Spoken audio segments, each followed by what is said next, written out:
पहुंचा पाएंगे। इसलिए हम लोग समाज को जगाने के लिए ये आज हम लोग यहाँ पर सभा में बैठे हैं सर।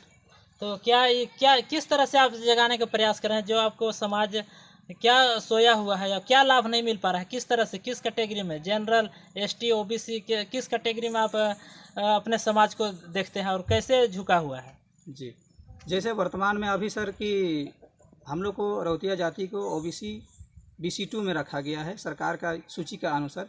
लेकिन सरकार का गाइडलाइन पहले बोला गया था कि हम लोग ST थे, लेकिन बीच में हम लोग जैसे BC2 में अभी देखते हैं, जैसे सरकार का सारा दस्तावेज में मिलता है हम लोग की चेरों का वंशज हैं और चेरों पूर्व से ही अनुसूचित जनजाति में है, तो उसका ही हम लोग वंशज जो हैं रौतिया, तो अभी वो मूल जाति अनुसूचित में है, तो उसका वंश भी तो अनुसूचित में होना चाहिए। यही बात को लेकर हम लोग समाज को जगा रहे हैं कि जब मूल जाति अनुसूचित जनजाति में है तो उसका वंश या उसका जो भी भाग है वो अनुसूचित जनजाति में होना चाहिए। उसी के अनुसार हम लोग सर्टिफिकेट बनाए हैं और इस सर्टिफिकेट के आधार पर हम लोग पूरे समाज को लाभ दिलाना, सरकार से जो आरक्षण है उसको लाभ दिलाना चाहते हैं। क्या आपके पास कुछ दस्तावेज दिख रहे हैं? क्या क्या दस्तावेज है जो आप दावे करते हैं, जहाँ हम यहाँ के ST हैं, चेरो परिवार हैं? क्या आपको प्रमाण है? मैं कैसे विश्वास करूँ? लोग मेरे चैनल को कैसे देख करके विश्वास करेंगे? क्या सर्टिफिकेट, आप अपना प्रमाण को दिखाइए। जी, यहाँ मेरा खतियन है जो पास में है और ये मेरा ST सर्टिफिकेट है जो कैमरामैन से मैं चाहूँगा ये ST कास्ट सर्टिफिकेट को कैद किया जाए ताकि हमारे ये समाज के जो लोग हैं उन्हें इस सर्टिफिकेट को देख करके अपने आप में गौरव महसूस करें या इसे खंड करके उन्होंने सोचने समझने के काम करेंगे। और क्या दस्तावेज है? जी, मेरा रेसिडेंशियल सर्टिफिकेट है सर, जो इस गांव का मूल निवासी प्रमाण पत्र है। ये रेसिडेंशियल सर्टिफिकेट यानी इसको कहा जाता है स्थानीय। ये यहाँ की कहीं न कहीं मूल्य स्थानीय निवासी हैं और अपना स्थानीय बनवाए हैं। और ये क्या अभी आप क्या करते हैं? अभी वर्तमान में तो देखिए 2022 में पंचायती राज चुनाव हुआ, उसमें इलेक्शन लड़े और अभी चुनाव जीते हैं। वर्तमान में अपना पंचायत के पदभार संभाल रहे हैं।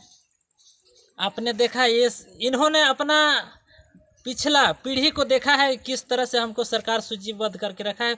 उसी कानून में जाकर के इन्होंने अपना जो भी स्थानीय कागजात है, इनके पास पेपर है, उन्होंने अपना अधिकार के लिए एक फाइल किया और इन्हें सारे पेपर को अप टू डेट करते हुए प्राथमिकता दिया गया, जैसे जातीय स्थानीय बनाया गया। और उसी कागजात के आधार पर इन्होंने अभी वर्तमान चुनाव लड़कर के मुखिया पद पर है। तो आप क्या आपके यहाँ जातीय स्थानीय के बनाने के लिए बच्चे लोग आ रहे होंगे जो हमें जातीय स्थानीय बनाना है और स्कूल में जमा करना है, तो क्या कुछ लोग आए थे उस तरह का? जी, बहुत लोग आए थे। जब हम चुनाव में जीते तो किस आधार पर जीते हैं बहुत सारी चर्चा हुई, तो हम लोग ऑफिस में जाकर संपर्क किए तो बहुत सारे सामाजिक तत्व और राजनीतिक दल हम लोग के ऊपर प्रभाव डाला, जिसके कारण ऑफिसर या पदाधिकारी हम लोग को सर्टिफिकेट बनाने में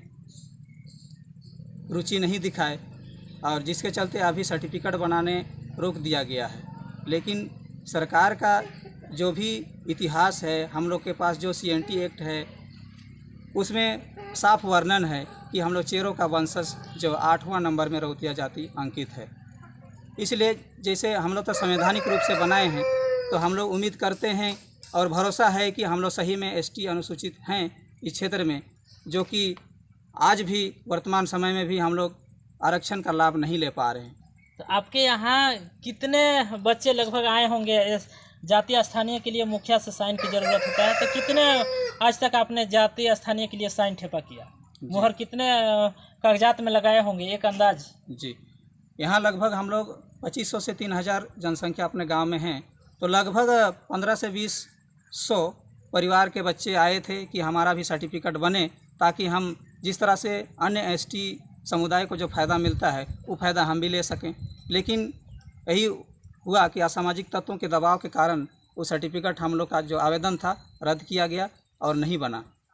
अभी वो एसटी सर्टिफिकेट सिर्फ नहीं बन रहा है, बाकी जी। जो भी सरकार से काम के विकास के लिए, कार्य के लिए आपके पास फंड आता है, तो वो फंड आप साइन ठेपा करते हैं, मोहर लगाते हैं, तो पेमेंट होता है। क्या ये जी सच है? जी, सारी काम अभी जो मेरा साइन और स्टाम्प के द्वारा हो रहा है, जितना भी सरकार का गाइडलाइन में जितना भी योजनाएं चलाई जा रही है, चलेगी, सभी कार्य मेरा ही साइन और स्टाम्प के द्वारा किया जा रहा है। मैं यहाँ के ग्रामीण से जानने का प्रयास करूँगा, कितने सामाजिक तत्वों ने आपको लगभग मुखिया जी को परेशान किया? मतलब कैसे, कौन वैसे लोग थे जो आप लोग के नहीं चाह रहे थे? क्या नाम है आपका?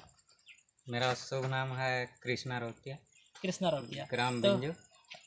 क्या लगता है इनको जो परेशान कर रहे थे, तो क्या कुछ जानकारी है इनके बारे में? है जानकारी। जानकारी है, सच में हाँ। असामाजिक तत्व के लोगों ने इन्हें परेशान कर रहा था? हाँ, परेशान कर रहा था। हाँ, तो आपको आदिवासी सर्टिफिकेट अभी बना है जो जातीय स्थानीय है सो? अभी हमारा नहीं बना है अभी। अभी नहीं बनवाए हैं आप, तो आप भी बनवाएंगे? ये ग्राम प्रधान है सर, आप ग्राम प्रधान हैं, आपके साइन सिग्नेचर से करोड़ों की संपत्ति विकास के लिए यहाँ पर आता है, तो आप अभी कार्यरत हैं, तो कितने बार ग्राम सभा किए? इनका मुखिया रहते भर में कितने बार ग्राम सभा किए? सर, मेरा नाम रविंदर सिंह, और यहाँ जो भी ग्राम सभा होता है ऑफिशियल निर्देश के अनुसार पंचायत के स्तर में ग्राम में दिया जाता है ग्राम सभा के लिए। तो कम से कम अभी नहीं तो 6-7 ग्राम सभा हो चुका है। आपके नेतृत्व में 6-7 ग्राम सभा हाँ, जी। हो चुका है। कुछ और ग्रामीण हैं, उनसे भी मैं जानने का प्रयास करूँगा। ये सच में प्रधान है? धन्यवाद सर। हाँ सर, ये बड़ेता के प्रधान हैं। कब से इनको जानते हैं आप? इनको हम 50 साल से जानते हैं सर।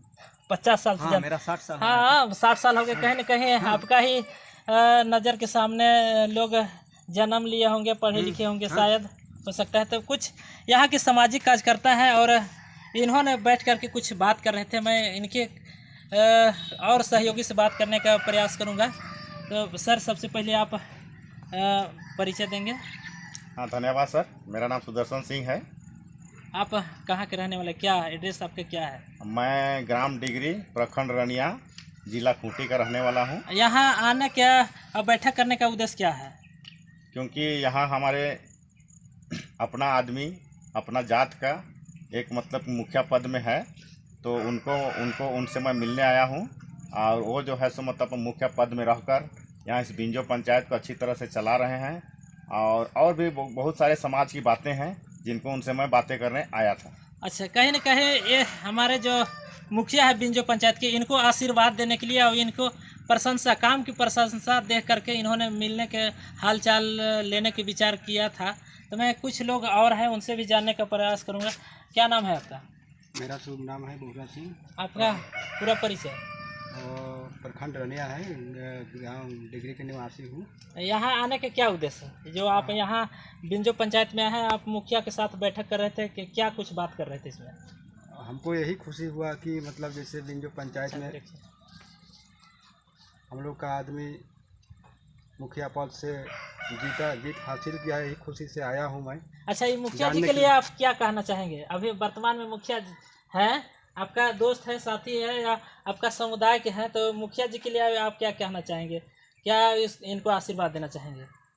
हम यही आशीर्वाद देना चाहेंगे कि इसका जो है जीते हैं, और आदमी को भी ये बताए, अपना जो नियम है, कानून है, CNT एक्ट है, संविधान का है, उसे बताए, हर आदमी जनता को मतलब जानकारी हो, यही कहना चाहेंगे और यही धन्यवाद देना चाहते हैं। जिस तरह आपने देखा, यहाँ पर लोग बैठक कर रहे थे, आपस में मंथन कर रहे थे।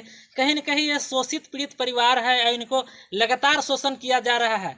इन्हीं का मुखिया जी के हस्ताक्षर से करोड़ों रुपया का वितरण किया जा रहा है। लाखों के संपत्ति यहाँ पर ग्राम में आ रहा है। इन्होंने अपने अनुशंसा करके लोगों को देने का प्रयास कर रहे हैं, लेकिन राजनीतिक असामाजिक तत्व के लोगों ने इन्हें बझाने का प्रयास किया, फंसाने का प्रयास किया। लेकिन ये पढ़ा लिखा इंसान है, अपना संविधान के पद पर रहते हैं और कहीं न कहीं ये सच काम कर रहे हैं। और पुनः फिर मैं एक बार लौटना चाहूँगा, ये आप मुखिया जो बने हैं, ये कब बने? 2022 में ही। नया मुखिया जी। नया चुनाव जी। हो रहा था इसमें जी। इस बार बने हैं। जी, तो इसी इससे बार पहले बने। क्या कुछ चुनाव लड़ने का आपने प्रयास किया था? नहीं, प्रयास तो नहीं किया था, पहले पढ़ाई लिखाई में ही व्यस्त था, सारा डिग्री किए।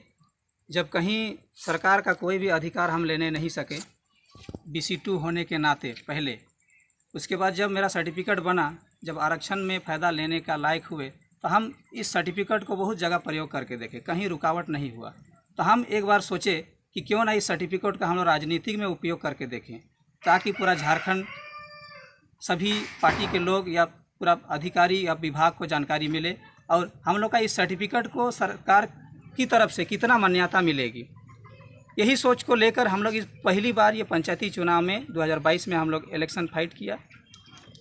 अब सरकार किस तरह से इन्हें विरोध करेगा? राजनीतिक दल वालों कैसे नज़र से अब देखेंगे? इन्होंने अपना दस्तावेज कानून के अंडर में रहकर अपना दस्तावेज पेश किया, मुखिया बनकर दिखा दिया आपके सामने। आपसे मैं ग्राम प्रधान से भी मिलाया, कुछ ग्रामीण लोग हैं उनसे भी मिलाया, और इनसे मिलने के लिए, बधाई देने के लिए दूर दूर से खूंटी जिला से लोग आए, कुछ लातेहार से लोग आए हुए हैं। तो आपने देखा इन्हें हमेशा परेशान किया जा रहा है, अभी तक दबाने के लोग प्रयास कर रहे हैं, लेकिन इनके पक्ष में झारखंड में जितने भी चेरो रौतिया समाज, मवार क्या कहा जाए, उपजाति में 7 लोग आते हैं। जैसे एक बाप के 7